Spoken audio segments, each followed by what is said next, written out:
Greetings and welcome back to another episode of the Daily Run, and today we're playing as Isaac. Just because we're Isaac and because this is a hard mode daily, we can expect to experience some turbulence along this way. And whenever you see an Isaac daily, you know that the variance is gonna be high. And when I say that, I mean that even though people play the same daily, the end results are gonna be vastly different. And if someone says, on the third floor I got this particular item, just because maybe you visited the rooms in a different order, or maybe because you decided to reroll an item before that someone else didn't, it can have an impact on which items you get later down the road, and when that happens, it can have a really big impact on just how the daily plays out. And I would say that in a competitive sense, there's nothing more frustrating than playing a daily and knowing that someone else, even though they made a suboptimal decision, had a better run than you did and just had a higher score overall. And that's a very discouraging feeling, and definitely something that I think I can speak for all of us is something that shouldn't happen. But you need to realize that Isaac is an inherently very RNG based game, and of course that when I say it out loud, it doesn't really make a lot of sense because it's so obvious. But in daily speech, some people tend to forget that, and they get really upset that things maybe don't go that way. But what's important to realize that even though someone else might have gotten lucky, that's just their turn to get lucky, and you might get lucky some other time. You have your own set of strategies and skills that you use whenever you play the game, and maybe the decisions you make are the optimal ones. So over a long period of time, or maybe over a large sample, you're eventually gonna shine on top. Your average is gonna be higher than of the person who's playing the game suboptimal, or maybe if you feel like they're playing the game suboptimally over a long period of time, your score is eventually gonna be higher than that person's. Of course, I know that since this is a competitive game, we really don't have a way to compare averages, even though I feel like the statistics behind the dailies should be a bit more rigorous, just because one particular daily in a game like Isaac doesn't mean much. Even though someone might rank first and someone might rank 50th, doesn't mean that the person who ranked first in that particular scenario is better than the person who ranked 50th, just because of that inherent variance that exists in Isaac. But like I was trying to say before, even though someone else might have gotten lucky on that particular daily, it doesn't mean that you couldn't get lucky on another daily.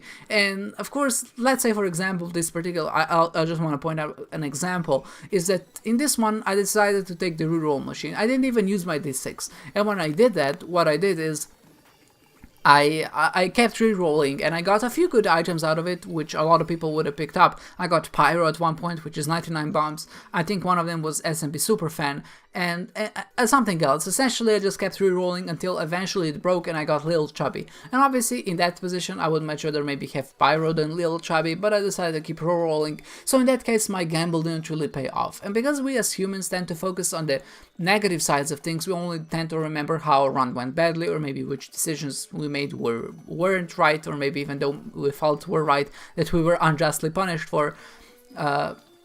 When we do that, and when we remember those positions, we don't remember the times we get lucky. So let's say that on another daily we're gonna encounter the same situation. I'm gonna keep rolling past that maybe optimal point of where I should reroll, and then in that position I'm gonna get something like Mom's Knife. I'm gonna take Mom's Knife, I'm gonna be saying, or maybe justifying it to myself, everyone gets Mom's Knife, everyone found it on this particular daily, because there's no reason not to take it.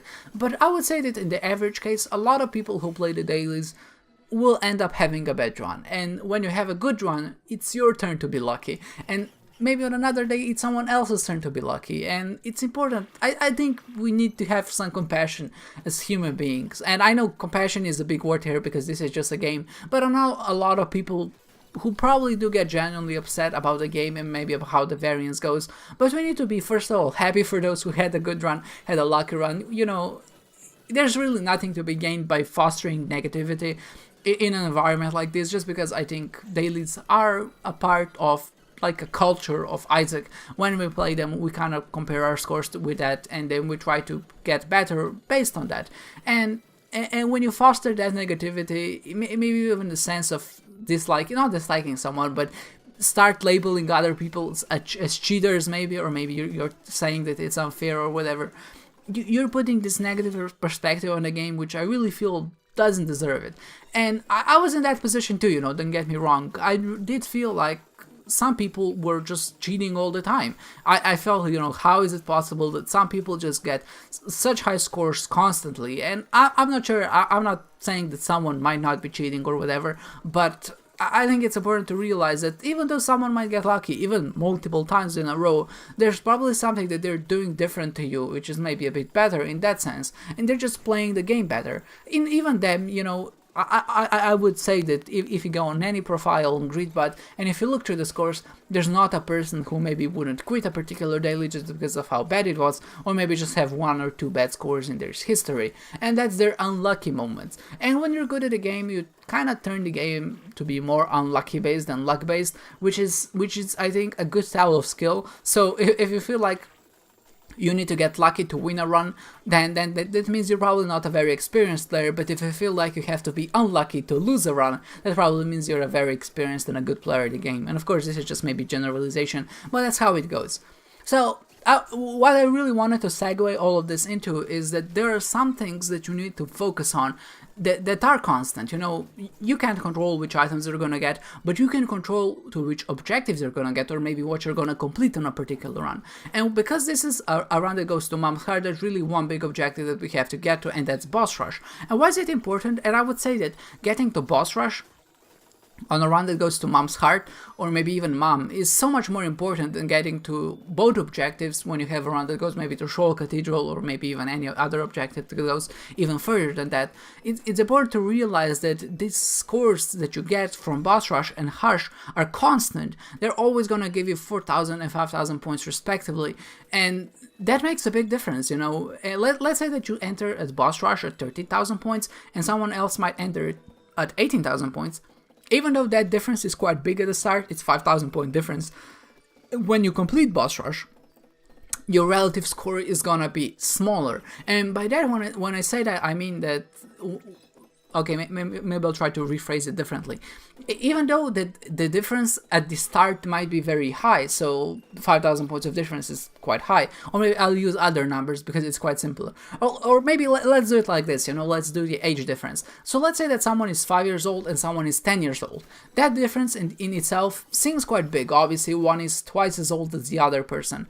But when you close that gap, and maybe in 90 years, one person is going to be 95 years old and the other person is going to be 100 years old, that gap closes. And that's kind of the same principle with Boss Rush and Hush. And what's even more important to realize, on runs that don't go as far will mean that overall you're gonna get less points, which means that those objectives are gonna have a relatively more impact on your end score and just how well you rank. And when you realize that, you kind of need to realize it's important that you need to play to your strengths. Nobody can take the chance for you to get to Hush or to Boss Rush. That's something that's always there, and in dailies that maybe aren't as good, you really need to focus how to get to that, because those big objectives are gonna close the gap between you and the people who got lucky. Sure, you might not catch them, you might not have a higher score than them, but realize what's important here is that you're playing the long game. On the long game, you're trying to perform better than that other person who has made the decisions that are maybe suboptimal, but they are being rewarded in that particular instance. But if you realize that when you, or maybe play the score to your advantage, you can close that gap as much as possible, and then when you get lucky, you try to close the gap even further. So when you get lucky, try to maybe focus on the positives, focus on the things that stand out, try to explore as much as possible, and kind of incorporate all of the techniques that you learn from these videos, I guess, to just have an overall marginally better run. So how do we get to Boss Rush or Hush in time? And I think that's a question that I struggle with, especially since Afterbirth Plus I'm feeling like the floors overall are larger, and there's nothing more surprising to me than seeing a Caves 1 floor or Caves 2 floor which is bigger than the Womb 1 or Womb 2 floor. And I don't know why that happens, maybe it's just some unlucky random terrain generation, or maybe just rune generation is a bit messed up, but it does feel discouraging to know that my internal timings are just not right. So one way you can go faster is realizing how fast you can do things. And what I generally try to set for myself is 3 minutes per floor, which means that I should generally be at Mom at around 18 minutes. This never works out. I don't think I've ever been at Mom at 18 minutes. But essentially by setting this limit to yourself, like a soft limit, you're giving yourself 2 extra minutes to do other things. Maybe if a run is bad, you give yourself 2 minutes to actually clear rooms. Maybe you're giving yourself 2 minutes to play the blood bank to get some coins out of it, or maybe to get that Ivy back. But a lot of it is the experience, just maybe gauging how fast you are, how strong you are, and how fast you can do certain things. And when you get good at that, then maybe these artificial differences, or maybe your timestamps or maybe time objectives that you kind of need to get do get lower, and you do realize that maybe at certain times, even though it's the 18th minute, you're strong enough to maybe just make a rush for it. Even though maybe you might miss a treasure room or maybe a shop, you're still fast enough and strong enough to get to Mom and beat her in a reasonable amount of time, and then get to boss rush, and then of course beat boss rush, and then go to Hush. And there's really no magic recipe to be done here, but there are some things you can do to kind of speed things up.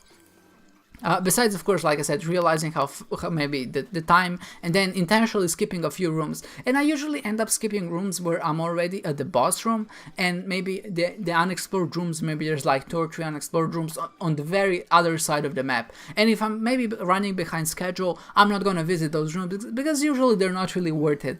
Or maybe they're not worth it in the sense they're not worth the chance of missing those objectives. Another thing you can do is not wait for the consumable animations. So that means that as soon as you enter the room, you go to the opposite exit, which you want to exit and explore further, and as soon as the coins or maybe chest or whichever consumable drops on the ground, you just exit the room and just ignore it, you don't pick it up, you go deal with other rooms, and basically you keep doing that, and eventually you're gonna go back and retract. That usually works better if you have more time, because that means you can optimize your pad just a little bit better.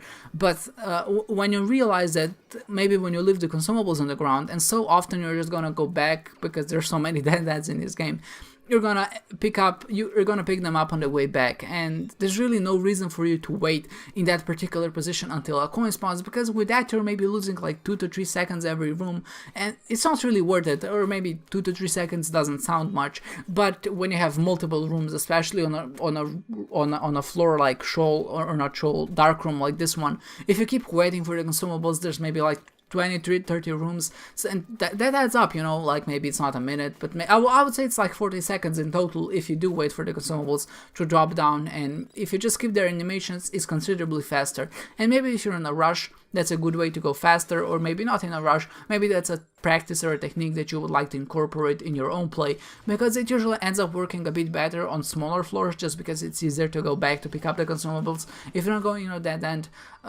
But it's a strategy that I'm trying to kind of apply myself and see how it works out. And when it does work, or maybe when I realize how to do it properly, it's great, because I feel like I'm playing so much faster. But other than that, it's really important that you aim your shots and hit them well. I would say that maybe the biggest culprit, at least for me, on how fast I clear the rooms is just how fast I commit to it. I enter the room, I should start shooting immediately at the enemies, and I shouldn't be missing shots. I don't think I miss that many shots, but I definitely do think I take maybe 3 seconds too much to actually evaluate the situation before I start shooting. I should just start shooting and just maybe train myself to play a bit faster, because I think that's a good avenue to success. And if you're not playing yet, you need to be focusing on your shooting. Try to not miss your shots, because missing your shots is probably another big reason why people maybe feel like they're too slow. Nevertheless, we did finish this particular run, we did get to boss rush, we did beat the lamp, which is maybe a bit controversial because I did take the sacrifice room route, which is not something that's very encouraged, but we did beat it, and overall our rank was quite high. And even though maybe this was a bit more preachy than usual, it was more focusing on the mechanics of the game, not maybe about this particular run. I didn't want to point this out because I had this topic in mind for quite some time, and I felt like this was the perfect run to do it.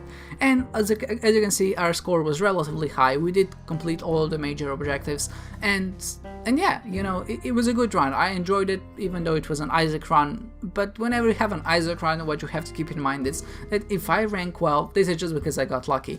And I can attest to that, because I know that a lot of people didn't find an A was run in the first floor, and what might end up happening, because I did pick up scatter bombs, some people might have said scatter bombs aren't good, I'm gonna reroll them, and there's nothing wrong with that, because I think that's a perfectly valid reroll. But I was saying, I like picking up scatter bombs because they give you 5 more bombs, and I do like searching for those secret rooms and second secret rooms on the first floor, and when I did that, I got lucky, I found an A was run. But someone who might have not done that on a different run, maybe they rerolled scatter bombs and they got Mom's Knife or Epic Fetus out of it, and in that situation they would be the ones getting rewarded. Nevertheless, I hope you enjoyed this one, guys, and I hope to see you next time.